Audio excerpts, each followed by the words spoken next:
Harbor Walk shopping and dining experience. We show you everything here. This is some kind of teak hardwood from a rainforest that Mrs. CW visited, I think, last summer. Got her probably a 3 meter, 2.5 meter, 3 foot, getting my meters and my feet's confused, 3 foot meter outlet pipe with a one-way valve. Sludge goes out, but it doesn't come in. We're in Georgetown, historic Georgetown. Make a video of the nice lawn behind this store with the roses. They've got various piers and pilings. Some are concrete, most are wood. Full of barnacles, got a bit of a sheen on the water. And just across the other side of this nice hardwood boardwalk. Finishing nails, they're stainless steel, plastic contraption, something or others.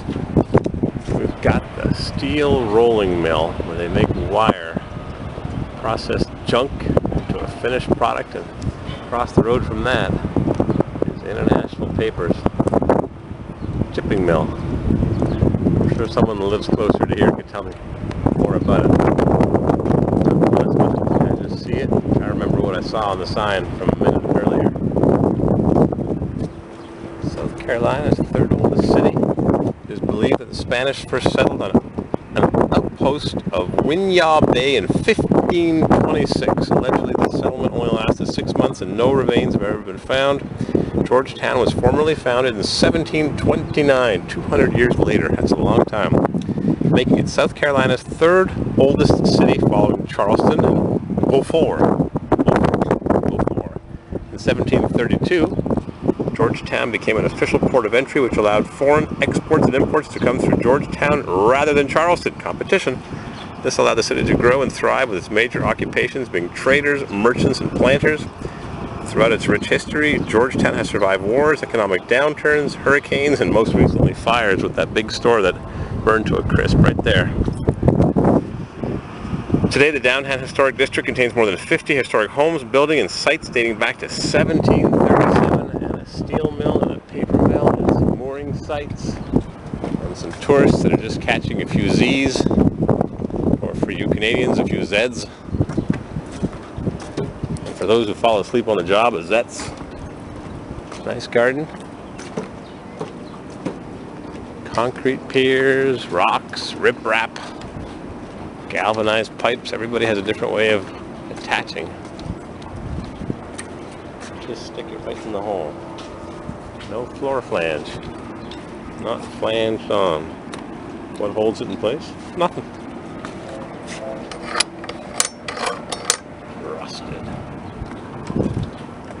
This looks like a pretty new building. Cement block on the sides and modern cast ugly orange clay brick.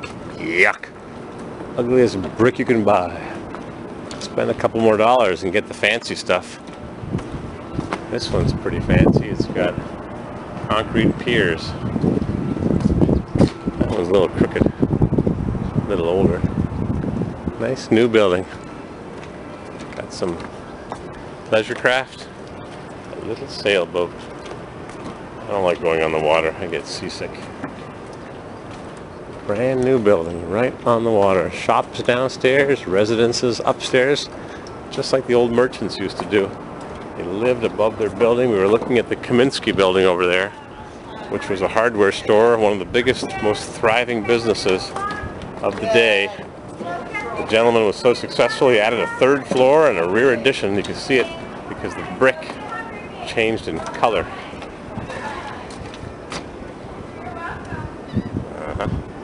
Keep out the riffraff.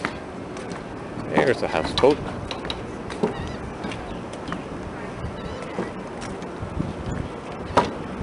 Wow.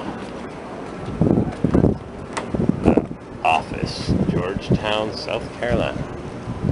I don't know, I don't need to go on those stinking fishing boats. There goes a pile of scrap.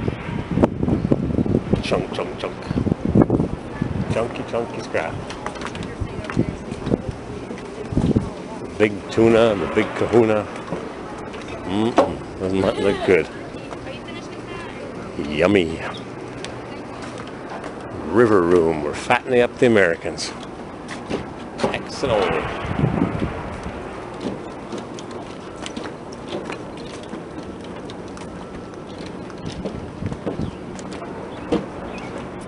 A few more stores burned down here, or whatever happened to them.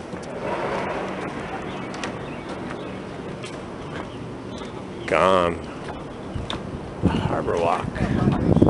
Life on the rivers of Georgetown, South Carolina. Georgetown is blessed with deep and navigable rivers that historically served as the city's safest and easiest routes for trading. 4 rivers flow together to form Winyah Bay, Sampit, Waccamaw, PD, and Black. Each river's name, with the exception of the Black River, derives from local American vernacular. In the 1930s, the intra-coastal waterway was constructed by making use of the Waccamaw River and Winyah Bay. Georgetown's rivers not only served for transportation use, they are also home for the indigenous marine life and shorebirds. Today, these rivers are utilized by locals for recreational purposes such as fishing, hunting, and boating. In their big boats, some of them moored at the dock, paying a slip fee, and some of them moored in the middle of the river. Little island there, got some industry. You can sure smell it. Industry is where the money is. Final chucker. My grandfather used to have a big boat like that, a wooden boat, a long time ago. Long, long, long, long time ago. And then we have destruction. I bet because of the fire. The heat. I bet you that's why. Because you figure the other one was right there. Yep, destruction. Fire is not your friend. What a shame. People lose their businesses, their way of life. One minute it's a viable business, the next minute a little spark, a little gas, a little carelessness. Maybe lack of proper insurance. Thank goodness for brick walls, huh? I had a friend that lost his livelihood due to fire. Kid playing with a lighter.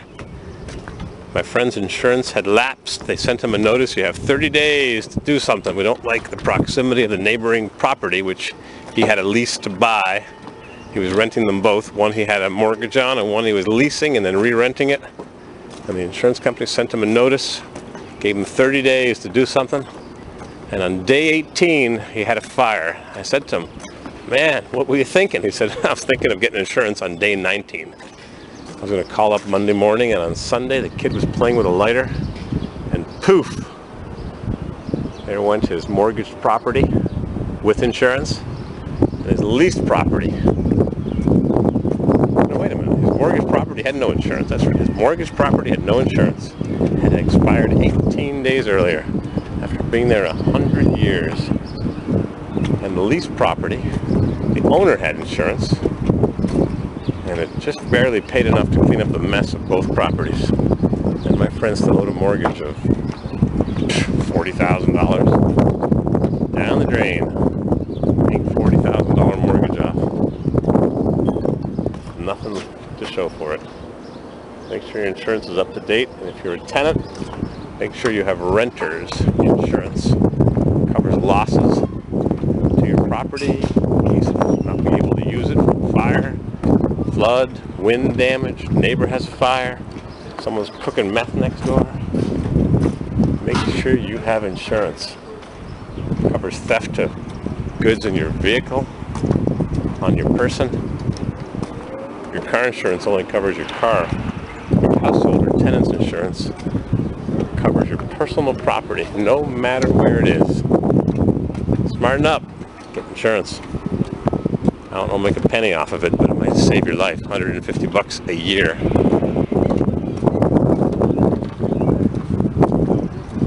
I love the way the locals talk, the local yokels. We're at the Harbor Walk, Port of Georgetown, into Myrtle Beach. Life on the river, by the mill. CW. I'm on vacation. Don't ask how long. Too long. Loving it. Here comes the video. The ship's propeller from the 1905 wreck of the Norwegian steamer Leif Erikson. Wow. Junk. And you're riding. You got a toy hauler? Yeah. And you're living to ride and riding to live. That's right. Got that right. We got a gold wing down there somewhere. So who am I on YouTube? I'm CORVAIRWILD on YouTube. All right. You can watch my videos. Oh yeah. Ride safe. Have a safe My trip. pleasure. Oh, and the museum, and all the shipwrecks, and when business was good and beer was cold and cotton was on the ships as high as you could stack it. Live oak, tarring, staves, shipbuilders of Maine. And there's the wreck of what was viable businesses. Wow. Well, it opened up the waterfront. That's a good thing about it. What a mess. What a mess. What a mess. What a mess. What a mess. Nothing good. Opportunity? We'll see. Well, the Rice Museum. Boar's Head Beer. Here's the Kaminsky building.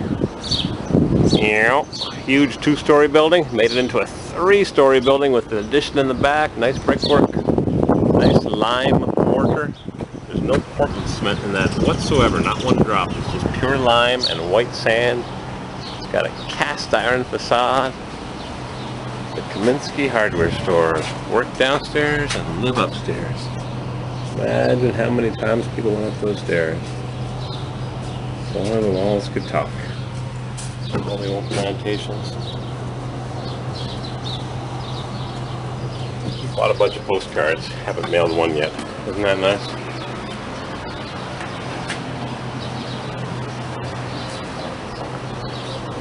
Cast iron facades, early 1800s.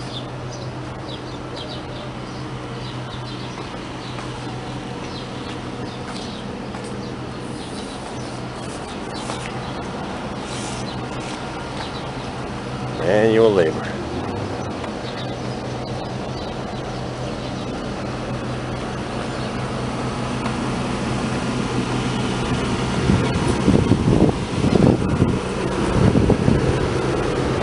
Luxury apartments.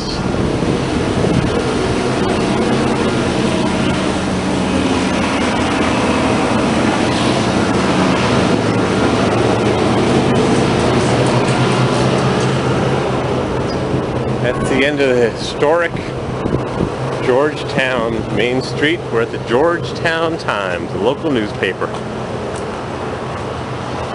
Nice time visiting Georgetown. Nice time.